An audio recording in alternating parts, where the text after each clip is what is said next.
Assalamualaikum warahmatullahi wabarakatuh. Selamat datang di channel Kang Slamet. Kali ini Kang Slamet akan menceritakan sebuah kisah yang berjudul Kemelut Kerajaan Doha Gunung Kelut. Ini bukan sekedar gunung, tapi tempat asalnya makhluk agung. Cerita ini ditulis oleh Sinta Dery, dan sebelum kita masuk ke ceritanya, buat kalian yang belum subscribe channel ini, tekan tombol subscribe-nya terlebih dahulu dan tekan tombol notifikasinya agar kalian tidak ketinggalan cerita seram lainnya dari Kang Slamet. Jangan lupa juga follow Instagram Portal Dimensi dan join WhatsApp grupnya juga. Gak usah berlama-lama lagi, langsung saja kita masuk ke ceritanya. Kemelut Kerajaan Doha Gunung Kelut. Si pengumura dewa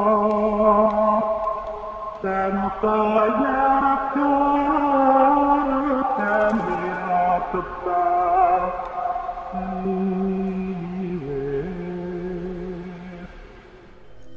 Panglima Merah terbang di tengah pasukannya. Semua mata bisa melihatnya.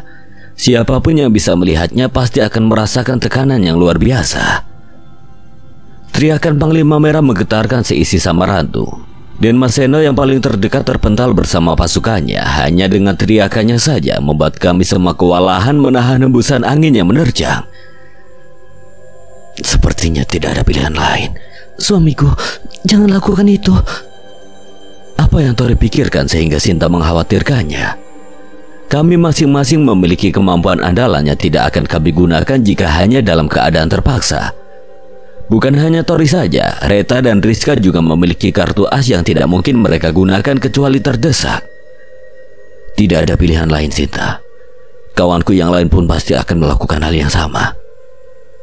Jika begitu, aku juga tidak akan menahan diri. Sirah, Sireh. Jika waktunya tiba, keluarkan seluruh kemampuan kalian. Baik, Tuan. Nah, situasi ini sangat buruk. Aku akan melepaskan segel api surgawi. Aku tidak ingin menyarankan itu, tapi tidak ada pilihan lain. Aku tahu, Mbak. Ini yang aku tunggu. Begitu pula dengan Rizka dan Margareta. Mereka juga harus siap dengan segala resikonya. Aku Daulin, pemimpin pasukan merah ini, karena kalian tidak ingin tunduk dan bahkan membunuh dua komandanku. Hari ini akan aku pastikan tidak ada lagi kehidupan di alam ini. Gemuruh petir terdengar saling menghantam. Aura Daulin mampu merubah cuaca yang seakan langit gentar dan takut. Larilah sejauh mungkin dan akan aku pastikan itu sia-sia. Banyak komang semut merah ini. Tiba-tiba muncul sosok misterius yang kebanyakan tidak mengenalinya. Hanya dengan sekali pukul Daulin langsung terkapar. Siapa dia? Banyak pasukan sekutu yang bertanya-tanya, dan dia adalah... Hanya dengan sekali pukulan ringan, Panglima Merah Daulin langsung terkapar di tanah. Tidak diketahui bagaimana munculnya sosok tersebut. Tiba-tiba saja muncul di hadapan Daulin dan menamparnya hingga jatuh ke tanah. Kami masih tidak mengetahui siapa sosok tersebut. Hanya satu dari banyaknya makhluk di sana yang tahu siapa sosok tersebut. Dia adalah Raja Adiwangsa. Raja Adiwangsa gemetar melihat sosok tersebut. Tubuhnya ambruk dan menangis, diikuti pengikutnya yang ikut menangis melihat sosok tersebut. Sosok tersebut adalah orang yang membuat Raja Adiwangsa memiliki tekad untuk membangun sebuah kerajaan. Dan pengikut Raja Adiwangsa aslinya adalah pengikut dari sosok tersebut. Siapa sosok itu? Jangan tanya aku juga tidak tahu. Sepertinya Yang Mulia Adiwangsa mengenalnya. Selama aku hidup, aku tidak pernah melihat Raja Adiwangsa bersujud pada siapapun. Siapa makhluk itu? Raja Batara diselimuti penasaran. Tori dan Sinta hanya tersenyum melihat makhluk yang terbang di tengah-tengah pasukan merah tersebut. Sesaat kemudian makhluk itu terbang menghampiri Tori dan Sinta. Makhluk itu menuju ke sini. Bersiap semuanya, jika saja dia mengancam. Raja Andaru, tidak perlu khawatir, dia berada di pihak Samarantu. Apa Tuan mengenalnya? Ya, aku mengenalnya. Oh, begitukah? Siapa sosok itu, Tuan? Anda nanti akan tahu sendiri, Raja Batara. Terima kasih, nak. Terima kasih juga telah datang, Mbah. Mbah Bagong tersenyum lebar, mata sipit dan tangan kiri berada di punggungnya. Lalu Mbah Bagong terbang ke atas hingga semua makhluk bisa melihatnya. Kawan, kau kenal siapa makhluk itu? Dia adalah... Belum sempat Raja Adiwangsa selesai mengatakan, terdengar suara yang menggema. Dengarkan semuanya, seluruh penghuni Samaratu. Aku adalah Ki Patokol Baworsari, Bagong, Gerubuk, Astra Jingga. Semua itu adalah aku. Seluruh makhluk Samaratu langsung bersujud mendengar nama tersebut. Dalam hati mereka sangat bersyukur dan sangat senang luar biasa bisa melihat secara langsung salah satu sosok legenda tanah Jawa. Mereka sangat bangga bahwa tanah yang mereka pijak adalah salah satu tanah keramat yang dimuliakan oleh salah satu legenda tanah Jawa, Ki Patokol Baworsari. Mulai hari ini wilayah ini adalah perlindunganku. Dan pemimpin dari seluruh alam ini adalah kau, Nak. Terima kasih sudah mengemban amanah dariku selama ratusan tahun. Hamba merasa terhormat bisa diperintah oleh Anda. Sekali lagi kemunculan Anda membuat perubahan besar. Kami sangat-sangat berterima kasih. Sejujurnya aku tidak peduli juga. Semua yang ada di sana kebingungan dengan ucapan Mbah Bagong. Berterima kasihlah kepada manusia yang di sana itu. Berkat dia, keras hatiku melunak. Terima kasih manusia terhormat. Jasamu akan kami ingat. Serentak semua makhluk yang ada di sana mengucapkan rasa terima kasih yang mendalam. Semua perhatian tertuju ke arah Tori. Mereka mulai berkerumun mendekati Tori yang hanya sekedar mengucapkan terima kasih dan hormat. Mereka tidak lagi memperdulikan pasukan merah, sebab pasukan merah semuanya mematung, tidak ada yang bisa bergerak karena tekanan luar biasa yang diberikan Mbah Bagong kepada seluruh pasukan merah. Selama ratusan hingga ribuan tahun lamanya, tidak ada makhluk manapun yang mampu menggerakkan hati Mbah Bagong. Selama itu Mbah Bagong bertindak sesuai kemauan dia sendiri dan tidak mau ikut campur masalah yang ada. Sebagai salah satu pelindung Nusantara, Mbah Bagong sudah lama mengabaikan tugasnya yang diberikan pada ayahnya Eyang Semar. Sebetulnya Mbah Bagong adalah sosok yang sangat peduli dibandingkan dengan kedua saudaranya Petro dan Gareng. Bagong menjadi acuh dan tidak lagi mau berurusan dengan Nusantara disebabkan ulah Petro yang tidak mau mendengarkannya saat itu. Dalam hatinya Bagong bersumpah saat itu tidak akan ikut campur jika terjadi masalah, jika tindakan Petro menimbulkan masalah. Akhirnya masalah tersebut terjadi ratusan tahun kemudian dan Mbah Bagong benar-benar menutup mata. Hati Mbah Bagong mulai tergerak saat manusia ikut campur ingin membantu masalah yang terjadi di alam jin. Dan sedikit ucapan Tori membuat Mbah Bagong semakin tergerak dan sudah saatnya membenahi masalah yang telah terjadi. Saat Tori membongkar identitas Mbah Bagong saat di perkampungan saat itu, memang sengaja Tori lakukan untuk mempermalukan Mbah Bagong jika salah satu legenda tanah Jawa diam saja setelah tahu kerusuhan yang terjadi. Selain memalukan dirinya sendiri juga berdampak buruk pada moral makhluk lainnya. Itulah sebabnya Mbah Bagong merasa dikerjai oleh Tori. Mungkin benar Mbah Bagong memiliki karisma yang tak tertandingi, tetapi manusia memiliki kecerdasan yang mampu mengalahkan apapun tanpa bertindak. Mbah Bagong akhirnya turun tangan. Dia mungkin benar bahwa dia sebetulnya tidak mau ikut campur masalah yang telah dibuat oleh Petro. Tetapi Mbah Bagong bertindak berdasarkan harga dirinya sebagai salah satu legenda tanah Jawa dan tidak ingin mencoreng nama baik ayahnya Eyang Semar. Mbah Bagong telah terjebak siasat Tori. Beberapa kali pun Mbah Bagong berpikir tidak akan pernah menemukan jalan keluarnya kecuali Mbah Bagong harus turun tangan. Mbah Bagong sebetulnya kesal dengan Tori tapi juga berterima kasih karena dia mampu bertindak tanpa harus melanggar sumpah dan terkena konsekuensinya. Sumpah yang Mbah Bagong ucapkan seperti mengandung kutukan. Jika dia melanggar akan terjadi hal buruk pada dirinya. Sumpah yang Mbah Bagong ucapkan adalah dia tidak akan ikut campur masalah yang dibuat oleh Petro.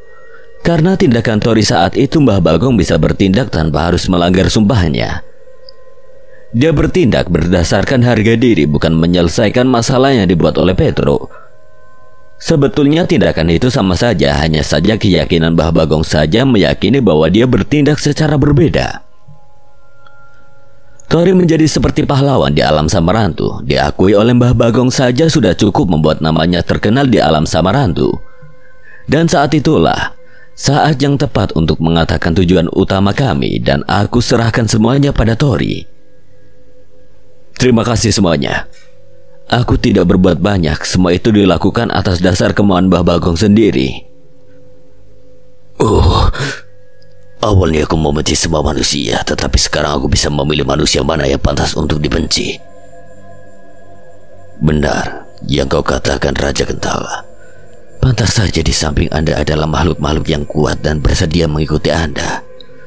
Bocah kecil yang dulunya penakut sekarang menjadi sosok yang kuat, diikuti makhluk yang kuat serta mampu mendapatkan pengakuan dari sang legenda. Kau luar biasa, nak. Itu pertama kalinya Mbah Basil berbicara dengan Tori meskipun sudah mengenal sejak Tori masih kecil. Mbah Bagong mengurus sendirian pasukan merah dan melempar mereka masuk ke portal yang entah di mana tujuannya. Selagi Mbah Bagong sibuk menangani pasukan merah, Raja Adiwangsa mendekati Tori. Manusia, kedatangan kalian ke sini pasti memiliki satu tujuan. Katakanlah. Sebetulnya Raja Adiwangsa tahu maksud dan tujuan kami ke alam Samarantu. Selain mencari Mbah Bagong, kami juga ingin meminta bantuan mereka semuanya. Sepertinya sudah menyadari juga Raja Batara, Andaru, Gentala, dan makhluk lainnya. Semuanya sudah tahu tentang pasukan merah, jadi aku tidak perlu mengatakan panjang lebar. Paman dari kawan aku ini terjebak di wilayah Tanah Kematian, tempat di mana pasukan merah berasal. Jadi kami ingin memastikan di mana pamannya ini berada dan ingin meminta bantuan kalian untuk ikut serta ke sana. Aku ikut. Dengan penuh semangat, Raja Gentala membalas. Aku juga. Jawaban mulai bersaut-sautan. Kesediaan mereka untuk ikut tidak terkecuali makhluk yang tingkatannya lebih rendah. Dengarkan semuanya. Aku tidak melarang siapapun ingin ikut. Kalian sudah pernah berhadapan dengan pasukan merah.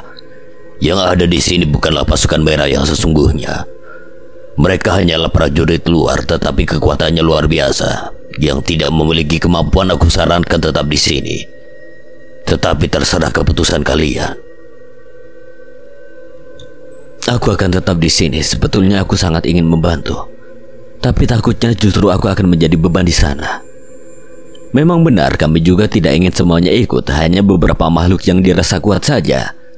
Semua akan diatur oleh Raja Adiwangsa siapa yang akan ikut kami ke Tanah Kematian. Tetapi sebelum menuju ke Tanah Kematian, kami harus bersihkan semua pasukan merah yang ada di Nusantara. Tujuan selanjutnya ke Gunung Merapi di mana Mbah Petruk berada. Masalah di sini sudah selesai. Aku mau tidur. Mbah, rencana kami akan melanjutkan ke tempat Mbah Petruk berada. Apakah ada petunjuk dari Anda? Wele. Kenapa kamu ingin menemui Petruk segala, Tona? Tujuan utama kami memang ingin ke Tanah Xinjiang, tetapi kami harus memiliki sekutu yang kuat. Selain menemui Mbah Bagong, tujuan utama kami menemui Eyang Semar. Tentunya harus melewati Anda, Mbah Petruk, dan Mbah Gareng. Semar sedang dalam keadaan lemahnya. Sudah ribuan tahun dalam pertapaan tetapi masih belum pulih kondisinya. Baiklah, terima ini, nak. Dengan ini kau akan mudah menemukan Petruk dan Gareng. Semoga kau bisa menemukan Semar. Mbah Bagong memberikan sebuah besi kuning hitam yang bentuknya mirip pusaka kecil dan gagangnya berbentuk ukiran wujud Mbah Bagong dengan mahkota khas Jawa. Mbah Bagong langsung pergi begitu saja, menghilang tanpa bekas. Pusaka kecil yang diberikan Mbah Bagong adalah kunci untuk membuka ataupun menutup pelindung Nusantara. Selain itu, manfaat dari kunci tersebut memiliki karisma luar biasa di dalamnya yang hampir sama dengan Mbah Bagong. Kami harus segera pergi dari sini. Kawanku masih terluka dan harus segera dirawat. Baiklah. Kapanpun kalian membutuhkan bantuan, Kami akan datang. Kami tunggu perjalanan kalian menuju tanah kematian. Baik, jika begitu kami undur diri. Ucapan terima kasih tidak ada hentinya diucapkan. Sekali lagi hutan Kamalangan menjadi saksi lahirnya seorang pahlawan dan munculnya sang legenda tanah Jawa. Kami kemudian meninggalkan alam Samarandu. Setelah di tenda, ada beberapa tenda berdiri di sekitar tenda kami. Mereka adalah teman-teman Margareta. Reta mengalami kelumpuhan setelah terluka di alam Samarandu. Rencana kami akan lanjut ke puncak karena kondisi Reta kurang baik dan akhirnya kami turun. Sepanjang perjalanan, Reta aku gendong. Tubuh kecilnya membuat aku lebih mudah menggendongnya. Reta kemudian dibawa pulang oleh teman-temannya untuk melakukan pengobatan. Rizka kembali ke rumahnya dan aku serta Tori ke rumah aku di Gunung Kidul. Sejak aku istirahat beberapa hari, kemudian Mas Jaka telepon bahwa dia sudah siap mengumpulkan rekan-rekannya. Lalu Rama datang esok harinya. 2 hari setelah itu, Mas Jaka datang bersama 3 orang lainnya, Yuda, Diva, dan Devi. Esok harinya Rizka dan Reta datang. Reta sudah dalam keadaan baik. Kami sudah berkumpul 8 orang lalu berangkat ke Gunung Merapi. Mas Jaka, apa terjadi sesuatu di sana? Ya, sama seperti di Pasaman. Di Kalimantan juga terjadi kerusuhannya disebabkan pasukan merah. Begitu juga di tempat Diva dan Devi. Oh, pantas Uta saat itu pergi. Kami saling berbincang sambil menuju Kaliurang di mana tempat Gunung Merapi berada. Ada kabar dari Pasaman Kerajaan Peri, pasukan merah di kawasan Sumatera sudah dibersihkan. Kapanpun Ratu Peri bisa membantu jika kami berangkat ke tanah kematian. Setelah beberapa waktu kami sampai di villa yang sudah aku pesan sebelumnya. Namanya Villa Arunika jika tidak salah, karena villa yang sebelumnya kami gunakan dalam renovasi. Jadi belum bisa digunakan.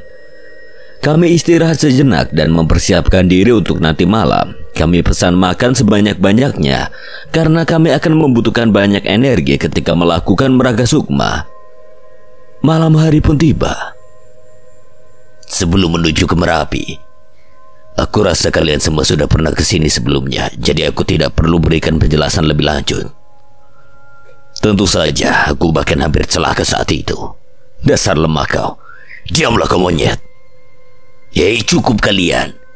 Kenapa tiap kalian bertemu selalu saja ingin cari masalah?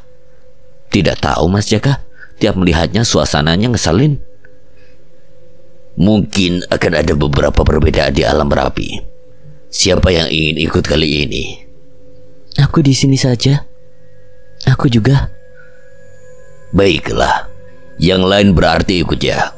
Baik, langsung saja persiapkan diri kalian masing-masing. Margareta masih belum pulih secara keseluruhan, jadi memilih untuk tetap berada di villa bersama Rizka yang menemani. Sebelumnya kami meminta izin juru kunci ketika ingin ekspedisi dulu, tetapi karena kami sudah hafal dengan lokasinya, kali ini kami langsung saja tanpa harus menemui juru kunci Gunung Merapi. Suasana saat itu berbeda dari sebelumnya. Ada sebuah pelindung merah yang menutupi jalan. Pelindung tersebut melingkari di seluruh wilayah Merapi. Kami sama sekali tidak bisa masuk. Ada apa ini? Kenapa sekarang ada pelindung seperti ini? Pelindung ini jauh lebih kuat daripada milik Yada. Mungkin saja ini untuk mencegah pasukan merah masuk. Lalu bagaimana? Kita tidak bisa lanjut kalau begini. Coba biar kamu sih menghancurkan pelindung ini. Jangan. Kita jangan cari masalah, kita cari jalan lainnya. Kami pun terpaksa memutar, tetapi tidak ada jalan untuk masuk. Setelah Tori mengeluarkan pusaka yang diberikan Mbah Bagong, sebagian pelindung terbuka. Pelindung merah tersebut terbuka dengan sendirinya setelah Tori mengeluarkan sesuatu yang diberikan Mbah Bagong. Setelah pelindung terbuka, terdengar suara gaduh di dalam. Kau ini, kenapa baru kau tunjukkan jika kau punya sesuatu seperti itu? Ayo semua masuk. Aku juga tidak tahu kegunaan barang ini, Jaka. Tadi sempat bergetar saja, makanya aku keluarkan. Berhenti, siapa kalian? Baru saja kami masuk, sudah dihadang puluhan prajurit Jawa. Mereka adalah prajurit dari Kerajaan Merapi atau Keraton Merapi. Kenapa prajurit keraton ada di sini? Bukannya kalian harus menjaga wilayah di keraton? Apa yang terjadi? Sepertinya kalian tidak asing. Ya, kami pernah ke sini sebelumnya. Apa yang terjadi? Oh iya, kami ingat. Maaf tidak mengenali kalian.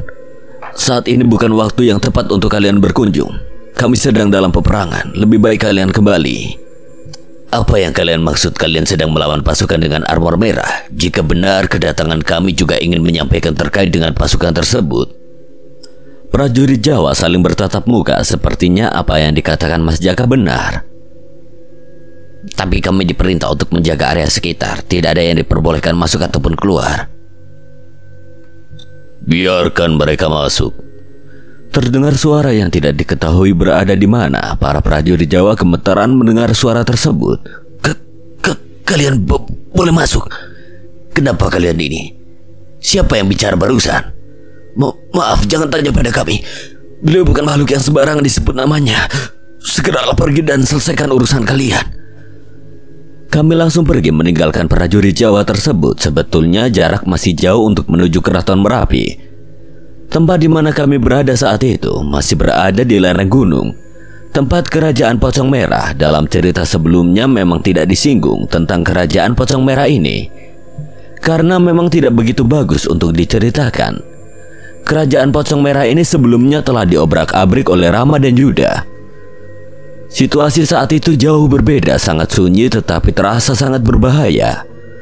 Sebelum kami pergi, salah satu prajurit Jawa membisikkan sesuatu pada kami, bahwa pelindung merah tersebut digunakan hanya saat keadaan darurat. Pelindung tersebut untuk mengurung musuh supaya tidak bisa kabur. Sebelumnya Keraton Merapi telah diserang oleh pasukan yang tidak dikenal, tetapi mereka sanggup bertahan dan bahkan mampu memukul mundur pasukan merah. Sekarang pasukan merah telah bersembunyi di kawasan Merapi. Mereka terjebak tidak bisa maju ataupun mundur, hanya mencari kesempatan untuk menyerang diam-diam. Sialnya kami datang di saat yang benar-benar tidak tepat. Tanpa kami sadari kami telah diincar oleh pasukan merah. Dalam sekejap kami terkepung oleh pasukan merah. Jumlahnya tidak lebih dari 10 prajurit. Sayangnya pasukan merah salah memilih lawan. Dewi Maut, kalian boleh main-main sekarang. Oke, kamu sih? Apa yang bisa aku bantu? Kamu tuh. Aku menerima panggilan, Nona. Diva dan Devi memanggil pendampingnya, Kamusi dan Kamutu. Dua pendamping ini kembar dan sama kuatnya, hanya berbeda sikapnya. Kamusi sangat arogan, sedangkan Kamutu kebalikannya, sangat santun dan sopan. Perbedaan sikap mereka terjadi saat kembali dari Merapi. Entah apa terjadi dengan mereka. Singkirkan mereka. Sesuai perintah. Setelah kembali dari Merapi, Diva dan Devi telah melatih kemampuan mereka. Mereka bukan gadis lemah lagi yang harus melakukan transformasi saat bertarung. Jika bukan dalam kondisi terdesak, mereka tidak akan berubah menjadi Dewi Maut. Mereka terlalu lemah. Hanya dalam sekejap, musuh yang mengepung kami langsung tumbang. Kamusi dan Kamutu adalah jin kodam yang berasal dari Timur Tengah. Kemampuan daya hancurnya tidak bisa diremehkan. Bahkan Subali bukan apa-apa jika dibandingkan. Meskipun demikian, Subali memiliki keunggulan dalam hal kecepatan. Tunggu sebentar, aku lupa arah mana menuju Keraton Merapi. Mas Jaka, kenapa harus ke sana dulu? Belum tentu beliau ada di sana. Lewat sini, Ger. Terdengar lagi suara yang sebelumnya. Ger yang dimaksud adalah panggilan untuk anak laki-laki. Kami berjalan seperti ada yang menuntun kami, lalu kami tiba di gua yang besar. Ada 2 orang prajurit penjaga dengan badan yang besar, kumisnya tebal serta membawa tombak. Wajahnya garang menatap ke arah kami. Tatapannya mengandung arti bahwa kami dilarang untuk mendekat. Masuk, Ger. Terdengar lagi suara itu dari dalam gua. Kedua penjaga tersebut kemudian tersenyum dan mempersilahkan kami untuk masuk. Di dalam gua sangat terang seterang siang hari. Di dalam gua bukan tampak seperti gua, tetapi bagaikan istana yang megah. Ini adalah pertama kalinya kami datang ke tempat tersebut. Sebelumnya kami tidak tahu jika ada tempat seperti itu. Kami semua bertanya-tanya sedang berada di mana kami saat itu. Penasaran kami terjawab setelah sosok yang menggunakan mahkota dengan rambut yang menyembul ke belakang muncul. Dia adalah sosok yang kami cari, Mbah Petro. Kami tidak menyangka akan secepat itu menemukan Mbah Petro. Ger, aku tahu maksud kedatangan kalian. Dan kamu sepertinya tidak asing. Apa hubungan kamu dengan Sutoyo? Sebelumnya saat di Merapi, Desta sudah berkomunikasi dengan Mbah Petro secara kesadaran spiritual. Bukan bertemu secara langsung karena pada saat itu Mbah Petro masih dalam pertapaannya. Dia paman saya, Mbah. Oh alah, pantas. Sepertinya di antara kalian ada yang memiliki kuncinya Bagong. Siapa? Ini, Mbah. Ya sudah, kamu simpan saja. Kalian manusia yang cukup hebat.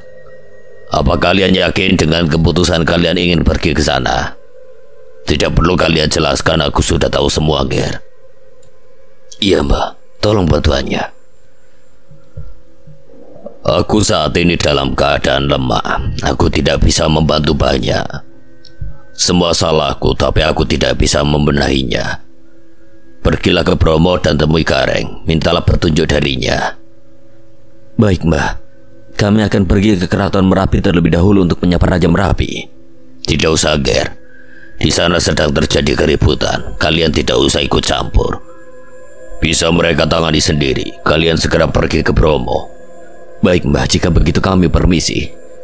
Perjalanan kami ke Merapi sangat singkat karena Tori sudah memiliki kunci yang diberikan Mbah Bagong.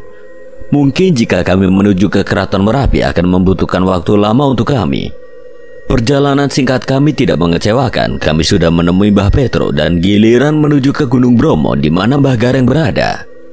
Kami tidak menunda waktu lagi dan langsung pergi dari kawasan Merapi. Setelah hendak keluar dari penghalang, sekali lagi Mbah Petro mengatakan, Ger, hati-hati ketika menemui Gareng.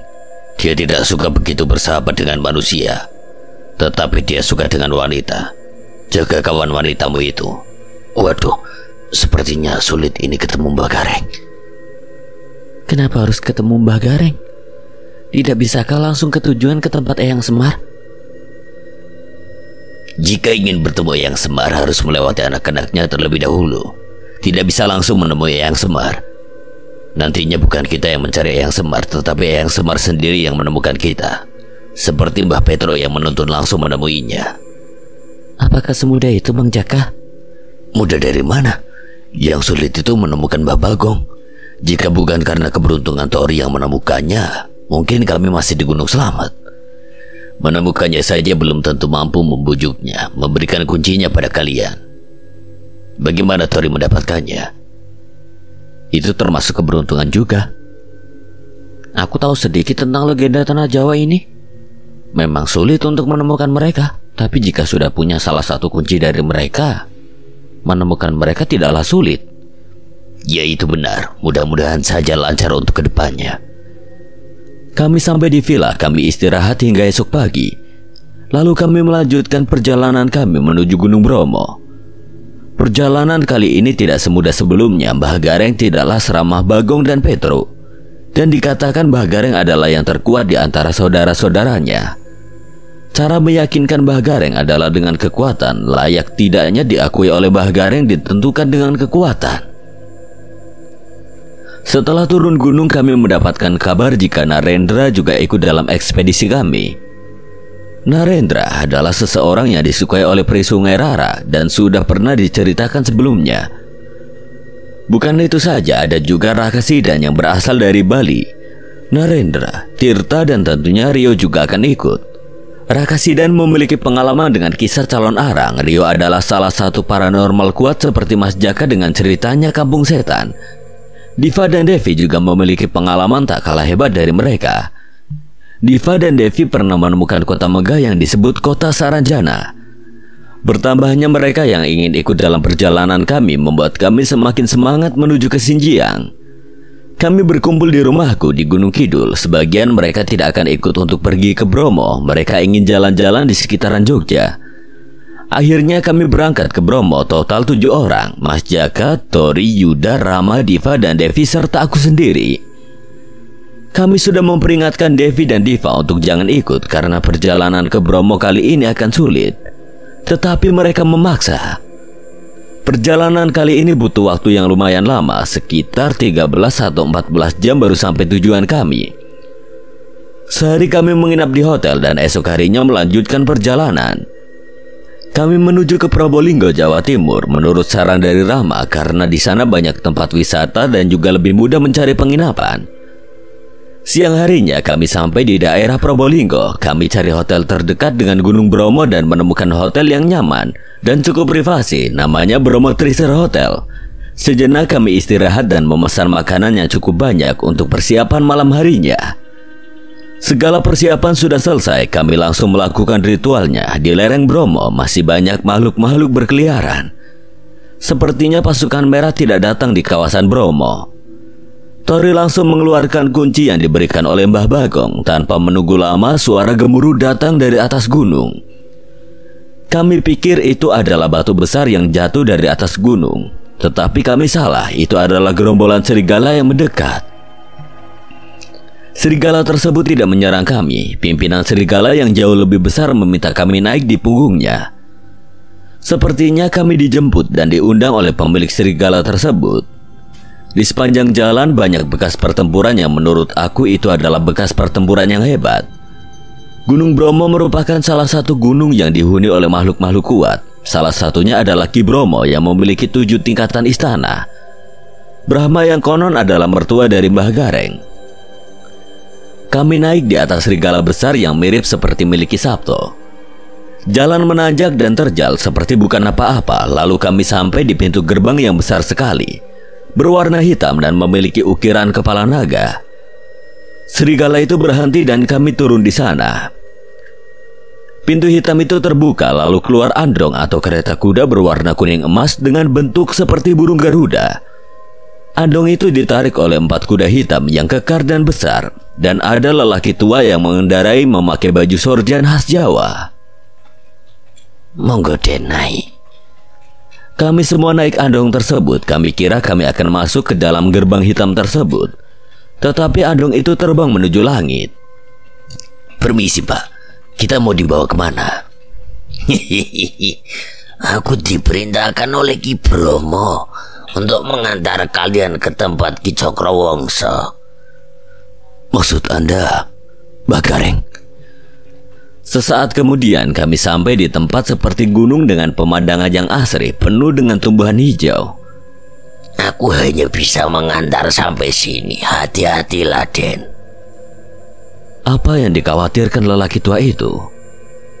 Kami turun di lereng gunung tersebut. Sepertinya bukan gunung, hanya gundukan tanah yang menjulang tinggi. Tempat itu sangat luas sekali. Kami bingung harus pergi kemana. Pak, kami harus pergi kemana? Tunggu saja, beliau yang akan menemukan kalian. Kami tidak bisa pergi sembarangan. Akhirnya kami menunggu hingga ada yang datang menjemput kami. Tetapi lama kami menunggu, tidak ada yang datang dan membuat kami bosan. Mau sampai kapan kita di sini? Aku mulai bosan. Kenapa bosan, Kak? Justru di sini sangat nyaman dan tempatnya juga indah. Aku suka berlama-lama di sini. Iya ya. Kalian ini berdua tidak bisa memahami jiwa petualangan sepertiku. Aku bosan jika terlalu lama diam. Pergilah kau sendiri jika bosan. Berisik. Maksudku apa? Kau tidak suka? Berisik kau monyet. Kau cari ribut ya? Rama dan Yuda mulai bertengkar, tetapi mereka tahu bahwa mereka sama-sama bosan dan saling beradu pukulan. Pertarungan mereka juga tidak bisa dianggap remeh. Rama adalah seorang ahli tenaga dalam, sedangkan Yuda juga memiliki bela diri yang tidak kalah hebat dari Rama. Bang Jaka tidak mau melerai mereka. Biarkan saja, mereka memang selalu begitu jika bertemu. Lihatlah mereka. Meskipun level pertarungan mereka dianggap serius, tapi tidak akan membahayakan mereka. Intinya Rama dan Yuda hanya ingin menghilangkan kebosanan dan mereka terasa menikmati pertarungan tersebut. Rama dan Yuda tidaklah bermusuhan, sikap mereka memang seperti air dan api yang tidak bisa bersama. Tetapi di kelompok kami, jika tidak ada mereka justru terasa hambar. Bobon, Kora. Pertarungan mereka berdua sangat dahsyat ketika pendamping ikut campur. Pohon-pohon di sekitar tumbang, tanah berlubang dan debu berterbangan. Kami tidak sempat berpikir jika kegaduhan mereka akan mengganggu sosok penghuni wilayah di mana kami berdiri. Kurang ajar, jadi kalian yang mengganggu tidurku. Terdengar suara yang keras dan serak entah dari mana asalnya. Satu kesalahan besar telah membangunkan sosok tersebut. Bahkan Ki Bromo sekalipun tidak akan berani melakukannya. Siapakah sosok tersebut? Bobon! Sosok tersebut menghantam Bobon hingga terbental, namun Bobon kembali berdiri. Bobon dan Kora bersamaan menyerang sosok tersebut. Tidak tinggal diam, Rama dan Yuda sesama ikut menyerang. Minggir kalian! Rama dan Yuda terpental bersama Bobon dan Kora. Bahkan kami juga merasakan tekanan yang luar biasa. Makhluk setingkat raja saja tidak memiliki tekanan sebesar itu. Sosok berhidung besar itu mendekati kami dengan marah. Manusia tidak tahu diri. Aku beri pelajaran kalian.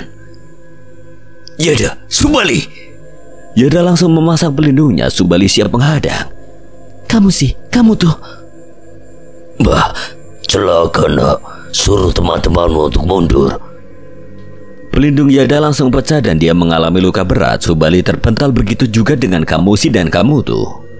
Salam yang mulia penguasa Nusantara. Kau pikir dengan bersujud akan aku ampuni? Mbah Basil pun tidak berkutik, hanya sekali pukul langsung terlempar. Bah, Sun Amatek, ajiku. Aku pun terlempar sebelum sempat mengeluarkan tinju andalan. Tolong dengarkan dulu. Kami tidak memiliki niat buruk. Berisik!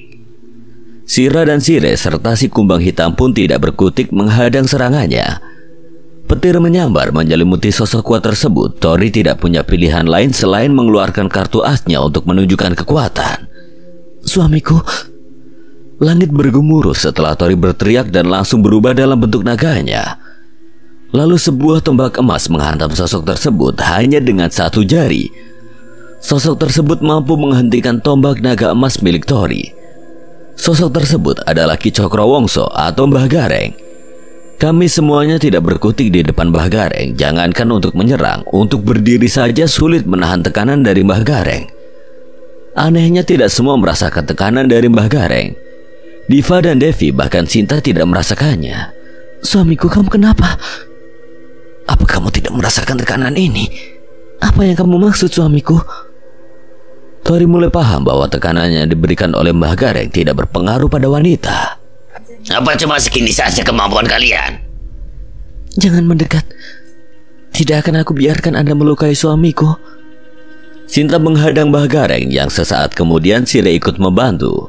Lalu Diva dan Devi mendekati Tori. Di mana Sira? Dia tidak bisa bergerak, Tuan Putri. Apa manusia tidak berguna itu suamimu, Cahayu?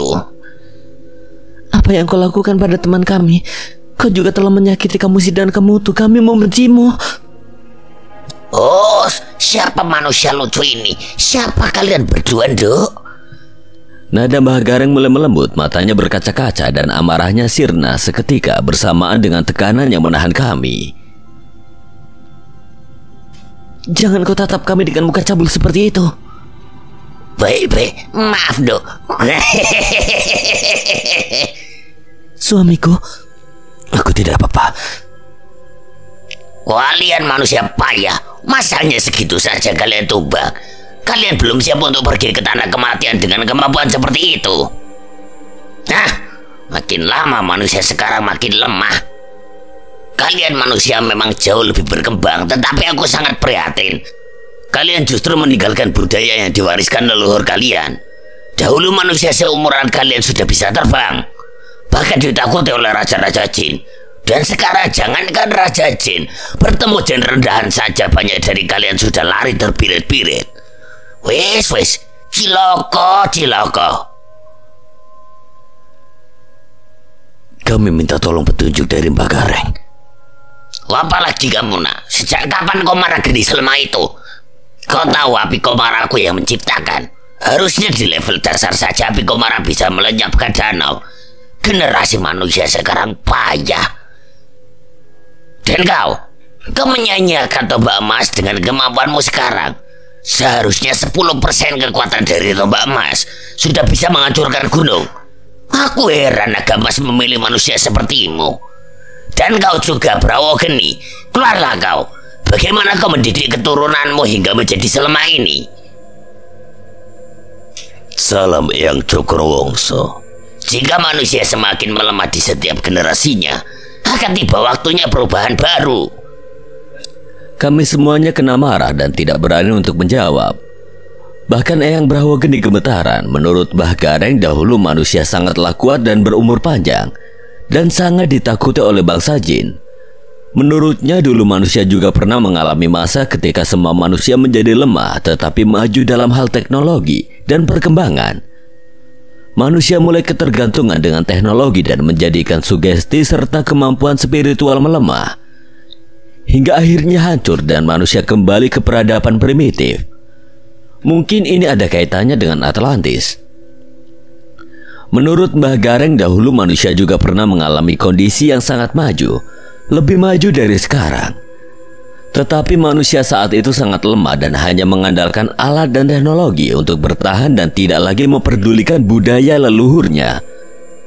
Saat itu bencana besar terjadi dan manusia saat itu tidak bisa mengandalkan teknologinya untuk menahan bencana tersebut dan musnah.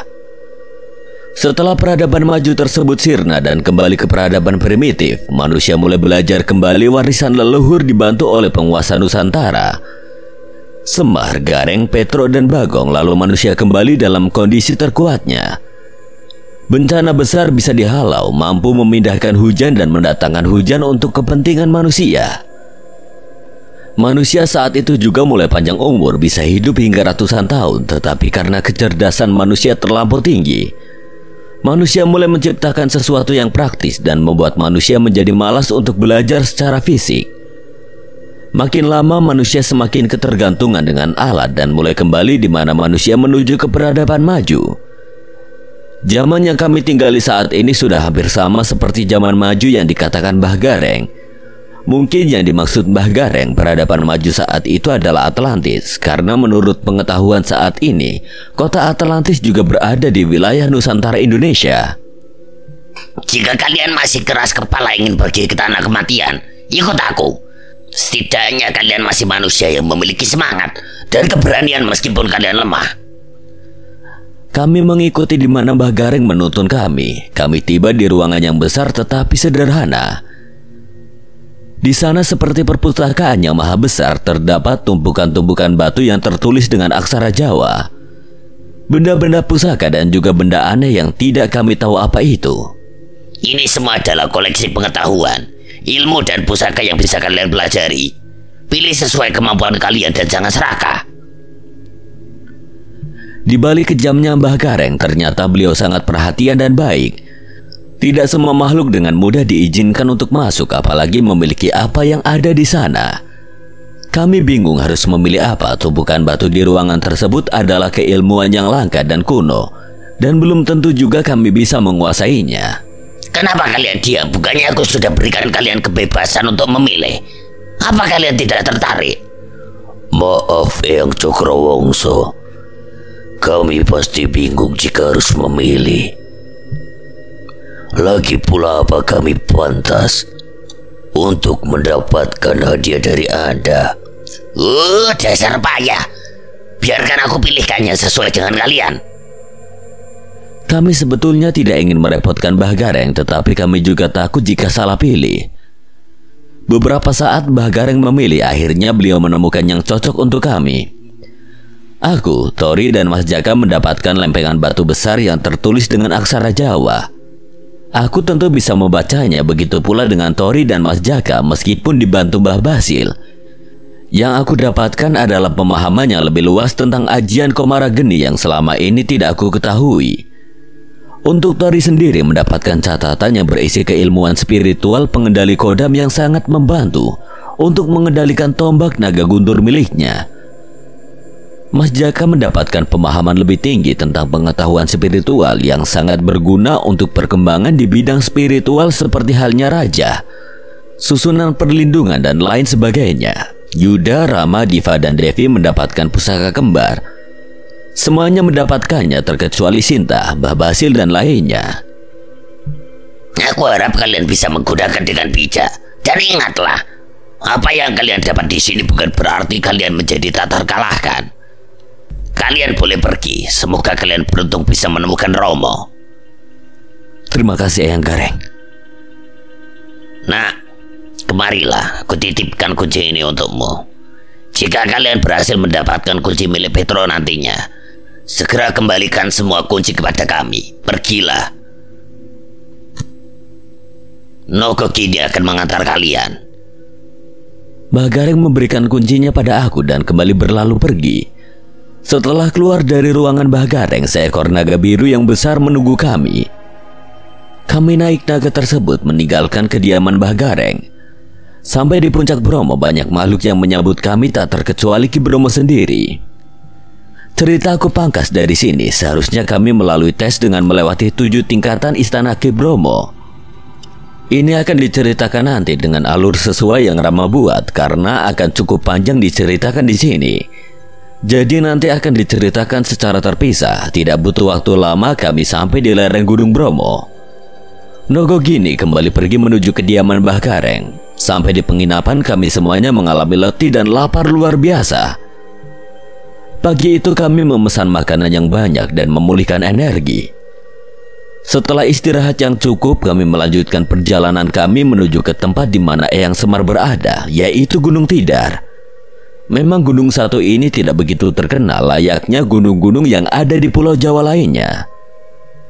Sesungguhnya Gunung Tidar adalah pusat dari kerajaan jin terbesar di Pulau Jawa dan menjadi pusat di mana paku bumi menahan Pulau Jawa berada. Dahulu dikatakan bahwa Pulau Jawa adalah pulau yang terombang-ambing oleh gelombang laut yang kapan saja bisa dilahap oleh lautan. Menurut kepercayaan zaman Hindu Buddha, paku bumi ditancapkan oleh dewa dari kayangan dan menjadi sebuah gunung. Sabdo Palon atau Eyang Semar diyakini berada di Gunung Tidar menjaga paku bumi tersebut agar tetap kokoh dan tidak bisa dihancurkan oleh usia. Namun kesaktian Eyang Semar menurun karena satu hal dan tidak bisa pergi dari tempat tersebut. Selain menjaga paku bumi, Eyang Semar juga bertapa di sana tanpa ada batasan waktu dan tidak pernah muncul kembali. Adanya pasukan merah, Eyang Semar tidak bisa berbuat apa-apa, hanya mengandalkan anak-anaknya, Gareng, Petro, dan Bagong. Anak-anaknya pun tidak bisa keluar dari Nusantara karena harus menjaga wilayah Nusantara agar tetap terjaga pelindung yang menjadi pembatas portal gaib. Itulah sebabnya kami manusia yang harus pergi untuk mengambil kunci milik Mbah Petro yang hilang di tanah kematian ketika dibawa oleh pamanku. Pagi itu kami pergi dari Probolinggo dan kembali ke Jogja. Kami sangat bersemangat karena perjalanan panjang menuju Gunung Bromo tidaklah sia-sia. Aku dipercaya oleh Mbah Gareng untuk membawa kuncinya yang harus aku jaga sebaik mungkin. Aku tidak akan pernah berbuat kesalahan seperti yang terjadi dengan pamanku. Kami 7 orang mendapatkan keuntungan dan bahkan pelindung kami juga ikut mendapatkan manfaat setelah bertemu Mbah Gareng. Kami semakin percaya diri dan merasa bahwa kami telah menjadi semakin kuat. Perjalanan kami kembali ke Jogja juga membutuhkan waktu kurang lebih 6 jam hingga sampai ke Jogja. Sesampainya di rumah, teman-teman sudah berkumpul. Setelah istirahat 1 hari, kami semuanya pergi ke Gunung Tidar yang berada di Magelang. Hanya butuh waktu 2 jam lebih kami sampai di lereng Gunung Tidar. Sebelumnya kami melakukan ziarah ke makam Syekh Subakir. Setelah sampai di makam, kami tidak merasakan adanya bekas aura dari beliau.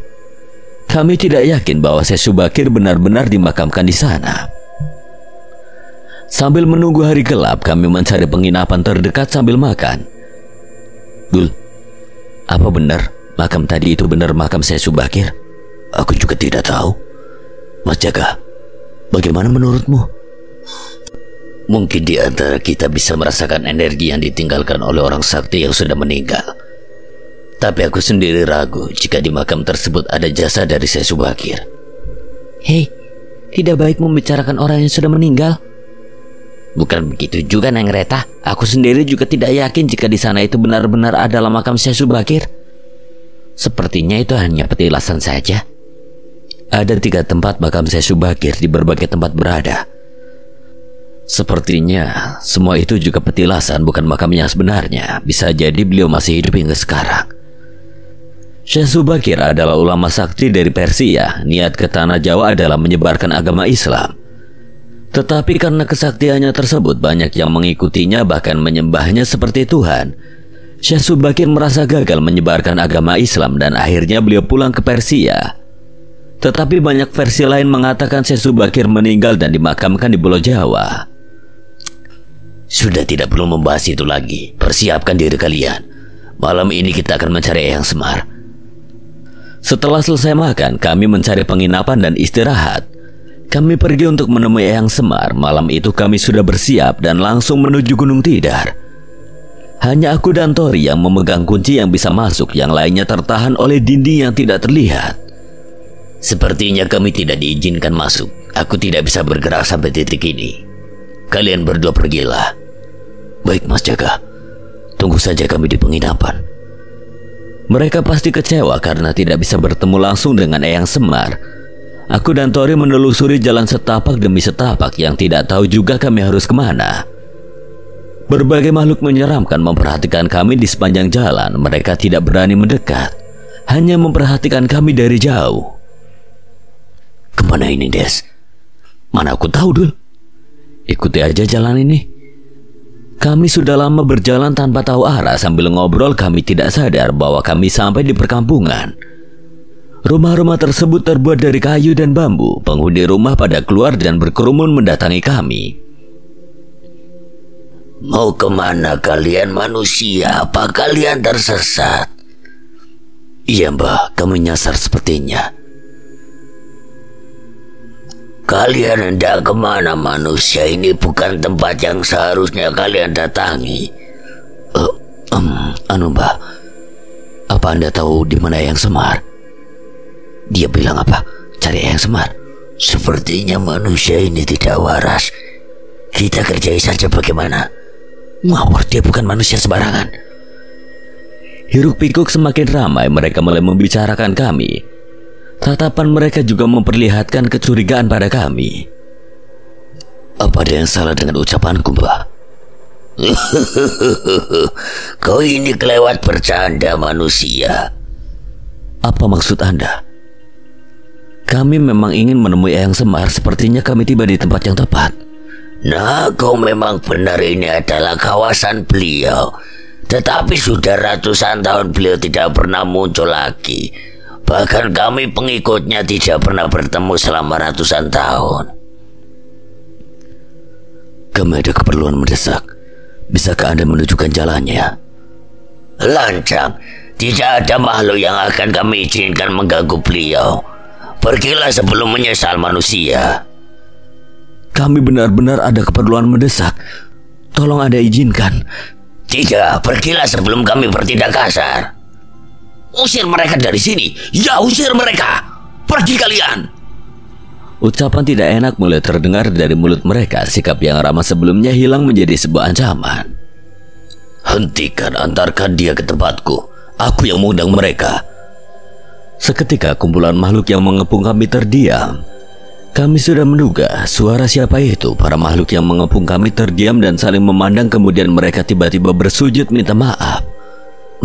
Maafkan kami, Doro. Kami sungguh lancang. Anda terlalu sopan, Mbah. Tidak apa-apa, kami tahu ini hanya salah paham. Tolong antarkan kami ke tempat beliau. Baik, Doro, silakan ikuti aku. Kami berdua mengikuti lelaki tua itu. Ternyata perkampungan di mana kami berada saat itu bukan perkampungan jin sembarangan. Semakin aku masuk ke dalam, semakin banyak sosok kuat dan sakti. Rata-rata mereka memiliki kemampuan setara dengan Raja Batara atau mungkin di atasnya.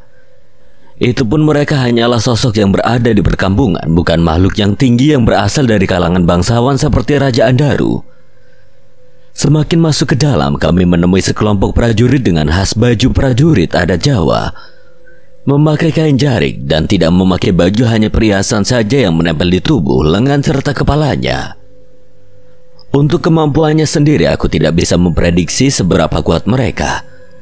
Dibandingkan dengan Mbah Basil, mungkin kemampuan individu mereka setara 3 kali kuatnya Mbah Basil. Untung saja kami bersikap sopan. Jika Mas Jaka ikut dengan sikapnya yang tidak mau kalah, mungkin kami mendapatkan masalah besar. Mbah, aku mau tanya, kenapa semakin kesini penghuni di sini makin kuat? Status mereka ini apa, Mbah? Begini Doro, dari zaman ke zaman kawasan ini adalah pusat dari seluruh kerajaan gaib di Nusantara. Memang sudah banyak yang imigrasi ke tempat lain dan tersebar di berbagai wilayah daratan di Nusantara, termasuk di lautan dan di kayangan. Tetapi mereka yang berada di sini tetap setia menjaga Maharaja Eyang Semar, dan kami juga memiliki kasta.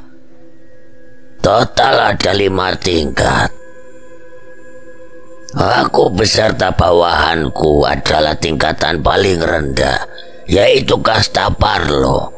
Meskipun kami bisa bertarung, kami hanyalah makhluk paling lemah dibandingkan 4 kasta yang lain. Lalu di atas kami ada kasta Sudro. Mereka jauh lebih kuat dari kami dan mereka adalah makhluk di kalangan prajurit. Di atasnya lagi ada kasta Waisya, di mana makhluk itu memiliki status jauh lebih tinggi tetapi tidak banyak dan menjadi komandan dalam pasukan. Di atasnya lagi ada kasta Kesatria dan tingkatannya di atas lagi kasta Waisya. Kasta Kesatria adalah jenderal tertinggi di antara semua pasukan. Dan yang kasta tertinggi adalah kasta Brahmana. Mereka adalah makhluk yang menyandang gelar guru dan hanya ada 9 saja. Jika diukur kemampuannya, satu makhluk kasta Brahmana setara dengan 100 raja di Pulau Nusantara.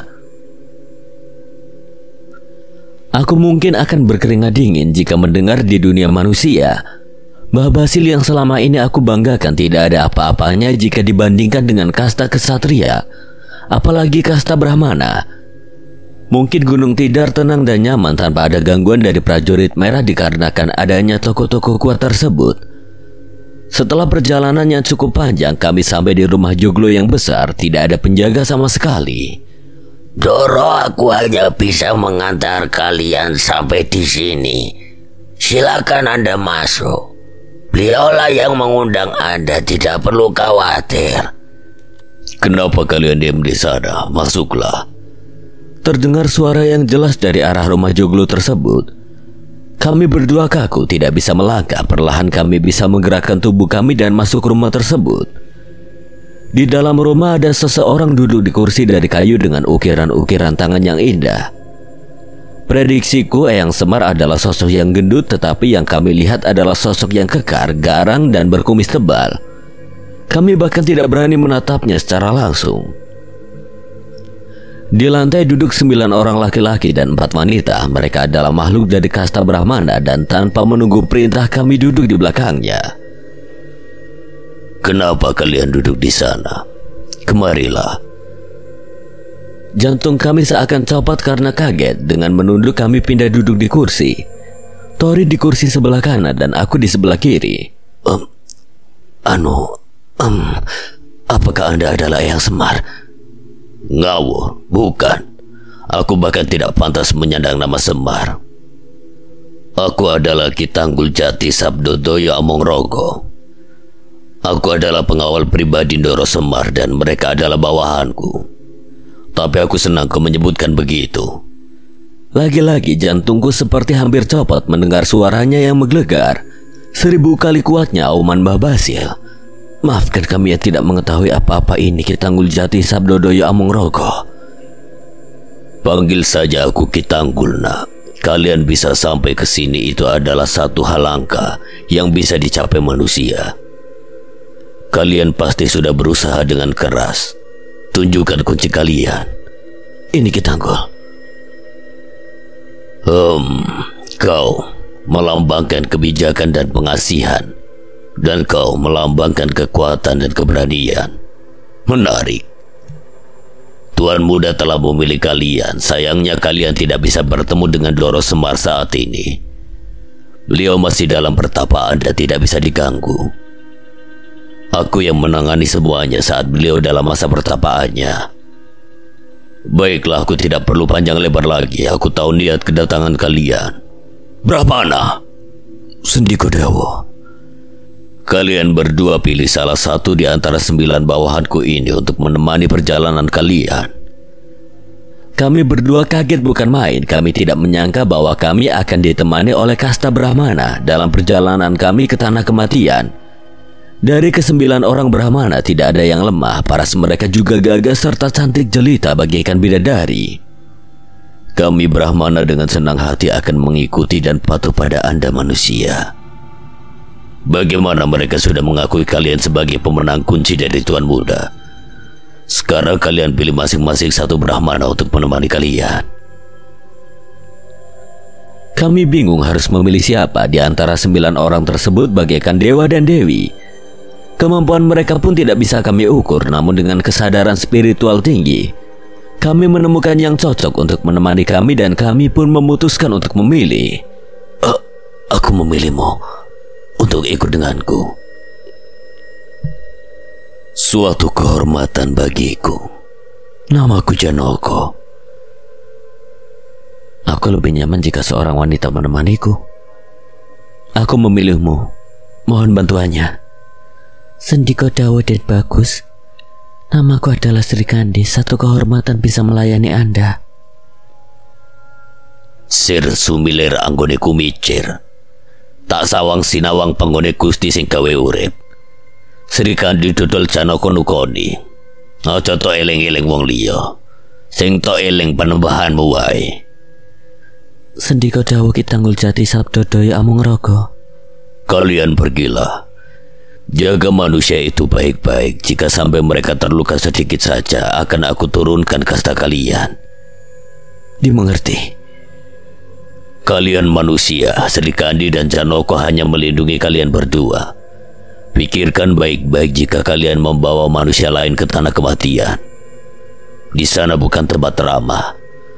Sejahat-jahatnya alam jin jauh lebih baik daripada tempat itu dan lautan iblis.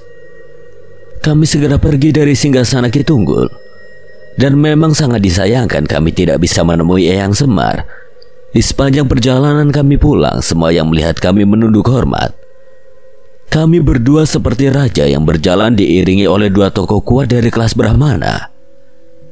Sri Kandi dan Janoko tidak berada jauh dari kami. Meskipun kami berada di dunia manusia, setelah aku dan Tori sampai ke penginapan, aku menceritakan semuanya bahwa perjalanan ke tanah kematian sangat beresiko besar. Tetapi peringatanku tidak mereka tanggapi dengan benar dan mereka semuanya nekat untuk tetap ikut. Setelah beberapa hari kami pikirkan, akhirnya keputusan sudah bulat. Semuanya tetap ikut. Aku, Tori, Mas Jaka, Yuda, Rama, Rizka, Reta, Diva, Devi, Rio, Raka, Narendra. Kami rehat dan pulang untuk mempersiapkan segalanya. Hingga waktu yang ditentukan tiba, tahun 2017 kami berkumpul kembali. Semuanya nampak bersemangat kecuali aku dan Tori. Kami ingat apa yang dikatakan oleh Ki Tunggul bahwa Sri Kandi dan Janoko hanya melindungi kami berdua saja. Bahkan tanpa adanya Sri Kandi dan Janoko, aku dan Tori bisa dibilang rata-rata yang terkuat dari 13 orang lainnya. Aku yang mengajak mereka tidak mungkin aku batalkan begitu saja, tapi entah kenapa perasaanku tidak menentu. Kekhawatiranku berlebih. Tori pun berulang kali mengingatkan mereka, tetapi mereka memaksa untuk tetap ikut. Sebagian bilang belum pernah keluar negeri, penasaran dan banyak alasan lainnya tanpa memperdulikan resiko apa yang nantinya kami hadapi. Aku hanya bisa menceritakan sampai di sini saja. Ya, meskipun ini hanyalah bagian kecil dari seluruh cerita yang ada. Kami juga nantinya akan kembali menemui Mbah Bagong, Petruk, Gareng, dan Semar. Meskipun di sini kasta Brahmana berada di bawah para Punokawan, dalam pewayangan justru para Punokawan ini adalah pelayan para kasta Brahmana. Sebetulnya bukan seperti itu. Para Punokawan memiliki sikap yang jenaka, sehingga dalam pewayangan dijadikan sebagai adegan lucu. Mbah Bagong, Petruk, dan Gareng juga tidak peduli soal kasta. Mereka lebih suka bergaul dengan bebas, tanpa ada yang bisa membatasi. Bukannya tidak ada yang peduli, tetapi tidak ada yang berani mencegah mereka. Kasta Brahmana bahkan harus menunduk hanya sekedar menyapa saja. Akhirnya semuanya telah dipersiapkan meskipun aku tidak yakin semua persiapan yang ada bakalan membantu. Tapi sejatinya kami memiliki niat masing-masing, sekedar ingin tahu negeri tirai bambu atau alasan lainnya. Tapi perjalanan kami kali ini menuju kota Xinjiang akan menjadi perjalanan luar biasa dan tidak akan pernah bisa kami lupakan. Namaku Desta. Dengan menyesal harus aku akhiri ceritaku ini. Sampai bertemu lagi di cerita selanjutnya. Dan dari Kang Slamet sekian. Terima kasih buat Sinta Diary yang telah mengizinkan saya membawakan ceritanya. Apabila ada kesalahan atau kekurangan, Kang Slamet memohon maaf sebesar-besarnya. Dan jangan lupa pula kalian subscribe channel Sinta Diary ya. Wassalamualaikum warahmatullahi wabarakatuh.